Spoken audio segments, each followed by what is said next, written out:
Hello friends, this is Harish and welcome to the epic nursing. दोस्तों, एक और बहुत ही शानदार वीडियो लेके आ चुका हूँ। आज अपन बात करने वाले कुछ लैब वैल्यूज़ के बारे में कि हमारे शरीर में कितनी क्या कुछ लैब वैल्यूज़ रहती हैं। ठीक है, कौन सा जो कंपोनेंट है कितनी वैल्यू का रहता है उसके बारे में अपन बात करने वाले हैं। तो सबसे पहले अपन एक्स्ट्रा सेलुलर और इंट्रा सेलुलर फ्लूइड्स के बारे में बात करेंगे।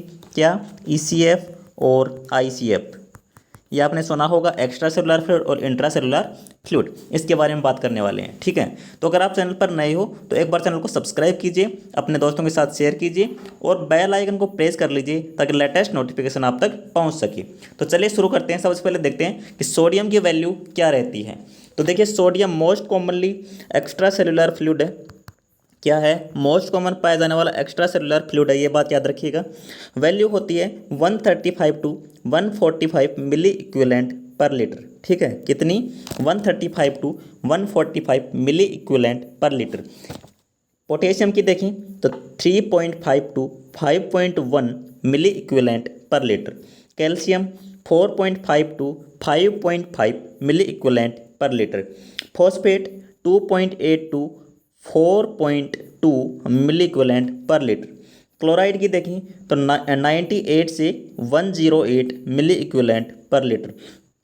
Chloride most commonly intracellular fluid पाया जाता है। ठीक है, क्लोराइड की बात करें तो मोस्ट कॉमन क्या? Intracellular fluid. इसके बाद में देखिए मैग्नीशियम की बात कर लेते हैं।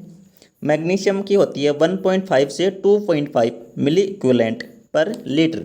इनमें से काफ़ी बार एग्जाम्स में वैल्यू पूछ ली जाती हैं, तो आपको बेसिकली सभी वैल्यूज याद रखनी है। ठीक है, तो ये तो अपने बात की। अब बात करते हैं अपन ब्लड यूरिया नाइट्रोजन के बारे में। तो ब्लड यूरिया नाइट्रोजन, BUN की फुल फॉर्म क्या होती है? बेसिकली ये भी कई बार पूछा गया है कि ब्लड यूरिया नाइट्रोजन। ठीक है, 10 से 20 ये mg पर DL। क्या? 10 से 20 mg पर DL, ये बात आप ध्यान में रखिएगा, कई बार ये क्वेश्चन पूछा जा चुका है। अब नेक्स्ट अपन बात करते हैं pH वैल्यूज़ के बारे में। तो pH वैल्यू क्या रहती है हमारे शरीर की? नॉर्मली हमारे ब्लड की pH की बात करें तो देखिए 7.35 से 7.45। अब मैं आपको बता दूं, जैसे 7.45 से ऊपर जाएंगे अपन तो वो हो जाएगी अपने एल्कलाइन। क्या? एल्कलाइन। और 7.35 से नीचे जाएंगे तो एसिडिक। ठीक है, और यहाँ पे क्या है? नॉर्मल वैल्यू है। तो ये बात ध्यान में रखिएगा। CO2 प्रेशर की बात करें तो 35 से 45 mm ऑफ Hg। और O2 प्रेशर की बात करें तो 80 से 100 mm Hg। इसके साथ ही बाइकार्बोनेट यानी कि SCO3 की भी बात कर लेते हैं तो 22 से 26 मिली इक्विवेलेंट पर लीटर। ठीक है, इससे ऊपर होता है तो क्या होता है? एसिडोसिस। कौन सा? मेटाबॉलिक। ठीक है, ये बात आप ध्यान में रखिएगा। देखिए, अभी मैं लैब वैल्यूज बता रहा हूँ, इन सभी टॉपिकों के बारे में डिटेल से डिस्कशन करूंगा आगे आने वाली वीडियोज में। तो तब तक आप चैनल को सब्सक्राइब करके रखिए और अपने दोस्तों के साथ भी शेयर कीजिए, बेल आइकन को प्रेस कर लीजिए। इसके बाद हम बात करेंगे ऑटो सेचुरेशन की। ऑटो सेचुरेशन की वैल्यू कितनी रहती है? 95 से लेके 100% तक। ठीक है, 95 से 100। अब कुछ ब्लड वैल्यूज की बात करते हैं। रेड ब्लड सेल्स RBC की बात करें तो 4.5 से 6.2 mm3, ये तो मेल की है। और 4 से 5.5 ये mm3 फीमेल में है। ठीक है, तो मेल की तो 4.5 से 6.2 और फीमेल में 4 से 5.5। हीमेटोक्रिट की बात कर लें तो 35 से 47% मेल में होती है और 42 से 52% फीमेल में होती है। इसके बाद में हीमोग्लोबिन की बात कर लें तो 14 से 16.5 ग्राम पर DL, ये तो होती है मेल में, और 12 से 15 ग्राम पर DL ये होती है फीमेल में। WBC की बात करें, वाइट ब्लड सेल्स 4500 से 11000 mm3, इसको 5000 से 11000 भी कई बार लिख दिया जाता है। ठीक है, तो 4500 से 11000 mm3 WBC की नॉर्मल वैल्यू होती है। प्लेटलेट की बात करें तो 1.5 लाख से 4 लाख mm3। कितनी? 1.5 लाख से 4 lakh mm3। Estimated sedimentation rate ये होती है 0 से 15 mm पर आवर, ये मेल में होती है, और 0 से 20 mm पर आवर ये फीमेल में होती है। Estimated sedimentation rate. नेक्स्ट अपन बात करेंगे BP के बारे में। सिस्टोलिक BP अपन कितनी रहती है? 120 mm Hg। ठीक है, और डायस्टोलिक BP कितनी रहती है? 80 mm Hg। पल्स प्रेशर की बात कर लें तो पल्स प्रेशर कितना रहेगा? 120 - 80 = 40। इस प्रकार से पल्स प्रेशर निकाला जाता है कि डायस्टोलिक सिस्टोलिक बीपी में से डायस्टोलिक बीपी को घटा दिया जाता है तो पल्स प्रेशर आ जाता है। ये क्वेश्चन कई बार एग्जाम में पूछा जा चुका है। हार्ट रेट की बात कर लें तो 60 से 100, कितनी 60 से 100। देखिए अगर 60 से कम होती है तो वो होता है ब्रेडिकार्डिया, और 100 से ऊपर होती है तो वो होता है टेकिकार्डिया। इसी प्रकार से रेस्पिरेशन रेट की बात करते हैं तो 12 से 20 रेस्पिरेशन पर मिनट, 12 से कम हुई तो ब्रेडिपनिया, और 20 से ज़्यादा हुई तो टेकिपनिया। ये बात हमेशा ध्यान में रखिएगा। टेम्परेचर की बात करें तो 36.5 से लेके 37.5 डिग्री सेल्सियस। ठीक है, ये बात आप हमेशा ध्यान में रखिएगा। नेक्स्ट अपन बात करते हैं यूरिक एसिड के बारे में। यूरिक एसिड की वैल्यू बेसिकली कितनी रहती है तो आप देख पा रहे हो यहाँ पे 2.4 से 6 तो ये रहती है मेल में, किस में रहती है mg/dl। ठीक है, आपको बता दूं एक डीएल में कितने ml होते हैं, एक डीएल में 100 ml होते हैं। कितने ml 100 ml। ये क्वेश्चन भी कई बार पूछा जा चुका है। और फीमेल में यूरिक एसिड की बात करें तो 3.4 से 7 mg/dl। कितनी 3.4 से 7 mg/dl। अब अपन ग्लोमेरुलर फिल्ट्रेशन रेट की बात करते हैं जो किडनी एक्सक्रीट करती है 100 से लेके 125 ml पर मिनट। कितनी 100 से लेके 125 ml पर मिनट। ये जैसे CHO ESIC इस तरीके के एग्जाम में क्वेश्चन पूछा जाता है कि GFR कितनी होती है नॉर्मली, तो 100 से 125 ml पर मिनट। इसके बाद में अपन बात करेंगे क्रिएटिनिन क्लियरेंस के बारे में। ये कितना होता है बेसिकली 107 से 139 ml पर मिनट पर मीटर स्क्वायर। ये तो होता है मेल में। और 87 से लेके 107 ml पर मिनट पर मीटर स्क्वायर ये होता है फीमेल में। तो ये आप क्लियरली याद रख पाओगे।